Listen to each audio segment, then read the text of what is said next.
the chain rule. So, if u is equals to g of x and y is equals to f of g of x,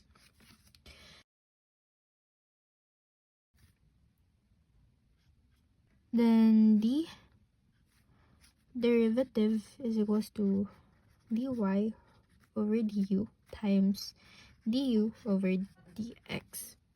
Bale, for example,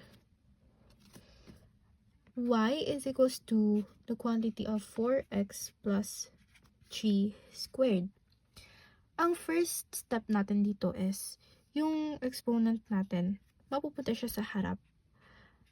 Bale, 2 times 4x plus 3, and then 2 minus 1, raised to 2 minus 1, parang power rule lang din siya. Tapos, times the derivative of 4x plus 3. Bale, ang next naman nito is magiging 2 times the quantity of 4x plus 3 times yung derivative nito, which is 4. So, simplify lang natin. Multiply natin to. 4 times 2 is 8 times 4x plus 3.